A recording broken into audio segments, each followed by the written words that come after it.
Hello viewers, আপনাদের স্বাগত জানাই কম্পিউটার বেসিক কোর্সে। গত পর্বের টিউটোরিয়ালে আমরা কম্পিউটার সম্পর্কে একটা বেসিক আইডিয়া নিয়েছিলাম। কম্পিউটার কি বা কম্পিউটার কাকে বলে এবং কম্পিউটার ইনপুট আউটপুট ডিভাইস সম্পর্কে। আমরা যদি কম্পিউটারে কোনো সঠিক নির্দেশ দিতে যাই বা তথ্য বা ডাটা ইনপুট করতে যাই, তখনই আমাদের ইনপুট ডিভাইসের সাহায্য নিতে হবে। আর সেই ইনপুট ডিভাইসের মধ্যে পড়ে মাউস এবং কিবোর্ড। তো আজকে আমরা মাউস সম্পর্কে বিস্তারিত জানব। আসলে এই যে এখানে দেখুন যে কার্সরটি দেখতে পাচ্ছেন, এটি হচ্ছে গিয়ে মাউসের কার্সর। এই মাউসটাকে ব্যবহার করে আপনি কিভাবে আপনার কম্পিউটারটাকে কন্ট্রোল করবেন এ বিষয়ে আজকের এই টিউটোরিয়ালটি। আশা করি টিউটোরিয়ালটি শেষ পর্যন্ত দেখতে থাকুন। তো আপনাদের বোঝানোর সুবিধার্থে আমি একটি পিকচার অনলাইন থেকে ডাউনলোড করে রেখেছি। এই যে দেখুন, এখানে আপনারা সেই পিকচারটি অলরেডি দেখতে পাচ্ছেন।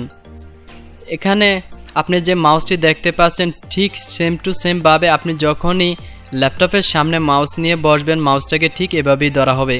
এবং ধরার পর আপনি এই যে এখানে যে প্রথমে বাটনটা দেখতে পাচ্ছেন, এটাকে বলা হয় লেফট সাইড বাটন বা প্রাইমারি বাটন। এবং দ্বিতীয় যে বাটনটি রয়েছে, এই বাটনটিকে বলা হয় সেকেন্ডারি বাটন বা রাইট সাইড বাটন। এবং মাঝখানে যে বাটনটি রয়েছে, এই বাটনটিকে বলা হয় স্ক্রল বাটন।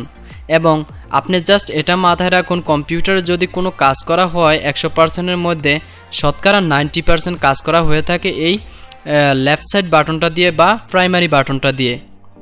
তো আমরা এক এক করে সবগুলো দেখব আসলে কোন বাটনটার কি কাজ, এ টু জেড আজকে আমরা আলোচনা করব। তো জাস্ট আমি এখানে আপনাদেরকে রেখে দেখাচ্ছি। আপনি যদি আপনার কম্পিউটারের কার্সরটা এই যে দেখুন এখানে যেভাবে নড়তেছে, ঠিক এভাবে নাড়তে চান। আপনি যদি এটা লেফট সাইডে নেন তাহলে লেফটের দিকে যাবে, যদি রাইট সাইডে নেন তাহলে রাইটের দিকে যাবে, এবং উপরে নিলে উপরে যাবে, নিচে নিলে নিচে যাবে। জাস্ট মাউসটাকে যেদিকে নাড়াবেন এই কার্সরটাও সেদিকেই যাবে। এখন আসি এই প্রাইমারি বাটনটার কাজ। ধরুন আপনি কম্পিউটারে কোনো একটা ফাইল সিলেক্ট করবেন, যেমন ধরুন এই যে কম্পিউটার, এই ফাইলটি সিলেক্ট করবেন। এই ফাইলটিকে সিলেক্ট করার জন্য আপনাকে যে কাজটি করতে হবে, আপনি এই মাউসের কার্সরটাকে এই ফাইলটির উপরে রাখবেন এবং রাখার পর জাস্ট এখানে মাউসের যে প্রাইমারি বাটনটা আছে বা লেফট সাইড বাটনটা আছে, এই লেফট সাইড বাটনটার জাস্ট একটা ক্লিক করুন। একটা ক্লিক করার সাথে সাথে কিন্তু দেখুন এখানে যতগুলো ফাইল ছিল সবগুলো ফাইল বাদ দিয়ে এই কম্পিউটার যে ফাইলটি আছে এই ফাইলটি সিলেক্ট হয়ে গেল। এভাবে আপনি যে কোনো ফাইল একটা একটা করে সিলেক্ট করতে পারেন। আপনি যেই ফাইলটা সিলেক্ট করবেন ঠিক সেই ফাইলটার উপর রেখে মাউসের লেফট সাইডের যে বাটনটা আছে প্রাইমারি বাটনটা, সেই বাটনটা দিয়ে একটা ক্লিক করবেন, জাস্ট সেই ফাইলটি সিলেক্ট হয়ে যাবে। যেমন এখানে দেখুন দিস পিসি লেখা আছে, আমি যদি এটার উপর সিলেক্ট করা আছে, এখন এটার উপর মাউসটা আনলাম এবং আনার পর মাউসের লেফট সাইডের বাটনটা একটা ক্লিক করলাম। এখন দেখুন ক্লিক করার সাথে সাথে আগে যেটা সিলেক্ট করা ছিল সেটা বাদ দিয়ে দিস পিসি এই ফাইলটি কিন্তু সিলেক্ট হয়ে গেল। এটা হলো গিয়ে সিলেক্টের কাজ। এবং আরেকটি কাজ আছে, সেটি হচ্ছে গিয়ে আপনি এখানে এই যে দেখুন এতগুলো ফাইল আছে, আপনি যদি একটা একটা করে সিলেক্ট করতে না চান, যদি 2টা 3টা বা 5টা 10টা সিলেক্ট করতে চান, তাহলে যে কাজটি করবেন আপনি এখানে খালি একটা স্পেসে রাখবেন, যেখানে ফোল্ডার নেই এই জায়গায় রেখে আপনি জাস্ট মাউসের যেই লেফট সাইডের বাটনটা আছে প্রাইমারি বাটনটা, সেই বাটনটা চাপ দিয়ে ধরবেন এবং ধরার পর ড্র্যাগ করে এদিকে নিচে যতটা ফাইল সিলেক্ট করতে চাচ্ছেন সেখানে নিয়ে আসবেন। দেখবেন সেই ফাইলগুলি সিলেক্ট হয়ে গেছে। তো এটা গেল সিলেক্টের কাজ। এখন আমরা শিখব কিভাবে একটি ফাইল ওপেন করতে হয় কম্পিউটারের। তো আপনি যদি আবার দেখুন সেই কম্পিউটারের ফাইলটি, এই ফাইলটির উপর মাউসের লেফট বাটনটি একটি ক্লিক করার পর এটি সিলেক্ট হয়ে গেল। এবং সিলেক্ট হওয়ার পর আমি যদি এটির উপরে ডাবল ক্লিক করি মাউসের লেফট বাটন, এবং সাথে সাথে এই ফাইলটি ওপেন হয়ে গেল। কিন্তু এখানে আপনি যে ক্লিকটি করবেন এই ক্লিকটি হতে হবে 1 সেকেন্ডের ভিতরে। আপনি মাউসের যে প্রাইমারি বাটনটা ডাবল ক্লিক করলেন, এই ক্লিকটা হতে হবে 1 সেকেন্ডের ভিতরে, তাহলে এই ফাইলটি ওপেন হবে। আদারওয়াইজ এই ফাইলটি কিন্তু আপনি ওপেন করতে পারবেন না। এবং এটি যদি আপনি কাটতে চান তাহলে এই যে দেখুন এখানে যে ক্লোজ বাটনটা আছে, এখানে ক্লিক করার সাথে সাথে এটি কেটে যাবে। তো এখন চলুন আমরা দিস পিসি এটার উপরে মাউসের লেফট বাটনটা ডাবল ক্লিক করি। তো ডাবল ক্লিক করলাম, দেখুন এটা কিন্তু ওপেন হয়ে গেল। তো আবার দেখুন এখানে এই যে দেখুন সফটওয়্যার, এই সফটওয়্যারের উপর রেখে আমরা যদি মাউসের লেফট বাটনটা ডাবল ক্লিক করি তাহলে এটাও কিন্তু ওপেন হয়ে গেল। এখন দেখুন আপনি যদি ব্যাক প্রেস করতে চান বা পিছনে ঠিক যেই রাস্তা দিয়ে আসছেন সেই রাস্তা দিয়ে যেতে চান, মানে পিছনে যেতে চান, তাহলে এই যে দেখুন এখানে লেখা আছে ব্যাক টু দিস পিসি, এখানে ক্লিক করুন, তাহলে আপনার পিছনে চলে আসবে। আবার যদি এই যে দেখুন এটা হচ্ছে গিয়ে ফরওয়ার্ড বাটন, আপনি যদি এটা ক্লিক করেন তাহলে পুনরায় সামনের দিকে চলে যাবে। আর আপনি যদি চান এই বাটনটি পুরোপুরি এভাবে ফরওয়ার্ড বা ব্যাক না করে কেটে দিবেন, তাহলে এই বাটনটি মাউসের একটা লেফট বাটন ক্লিক করার সাথে সাথে এটি বন্ধ হয়ে যাবে। তো এখন গেল লেফট বাটনের কাজ। এখন আমরা এই রাইট সাইডের বাটনের কাজটা দেখব বা সেকেন্ডারি বাটনের কাজটা দেখব।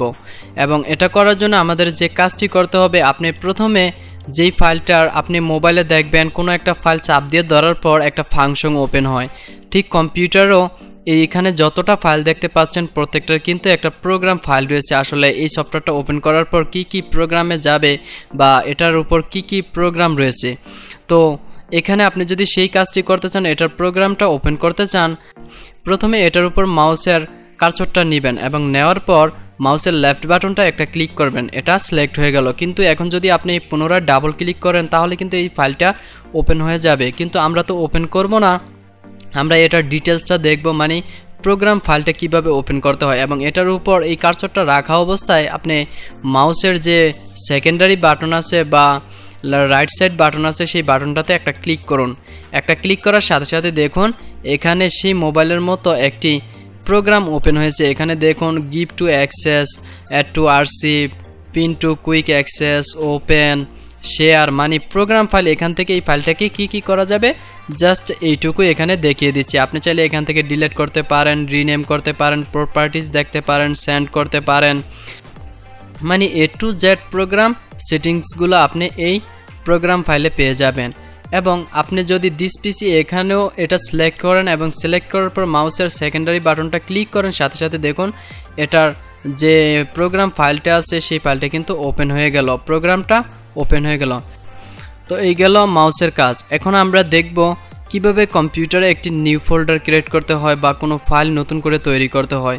তো আপনি যদি কম্পিউটারে কোনো ফাইল তৈরি করতে চান, আপনাকে অবশ্যই যেখানে তৈরি করতে চান সেই জায়গাটিতে প্রবেশ করতে হবে। আপনি যদি সি ড্রাইভে বা অন্য ফাইলে জায়গায় গিয়ে ফাইলটি তৈরি করতে চান তাহলে সেখানে যেতে হবে এবং যাওয়ার পর খালি একটি জায়গায় মানে কার্সরটা নেবেন এবং নেওয়ার পর এখানে মাউসের যে এখানে কোনো সিলেক্ট করতে হবে না এবং খালি জায়গায় নেওয়ার পর মাউসের রাইট সাইড যে বাটনটা আছে সেকেন্ডারি বাটন, সেই বাটনটাতে একটা ক্লিক করুন এবং ক্লিক করার পর দেখুন লেখা আছে নিউ।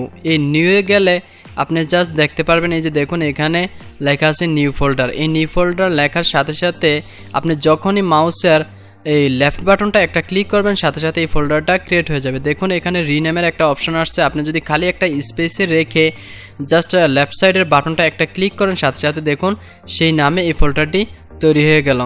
এখন আপনি চাচ্ছেন এই ফোল্ডারটি এখান থেকে মুভ করে অন্য কোথাও নেবেন, কিন্তু অন্য কোথাও নেওয়ার জন্য আপনি যে কাজটি করবেন প্রথমে এই কার্সরটা নিয়ে যাবেন সেই ফাইলটির উপর এবং ফাইলটির উপর নেওয়ার পর আপনি মাউসের যে লেফট বাটনটা আছে সেই লেফট বাটনটা চাপ দিয়ে ধরবেন এই ফাইলটির উপর। চাপ দিয়ে ধরার পর আপনি যেই জায়গায় নিয়ে যেতে চাচ্ছেন সেখানে জাস্ট ড্র্যাগ করে এটাকে নিয়ে যান এবং নিয়ে সেই জায়গায় ছেড়ে দিন। আশা করি এই ফাইলটি এক জায়গা থেকে মুভ হয়ে অন্য জায়গায় চলে যাবে।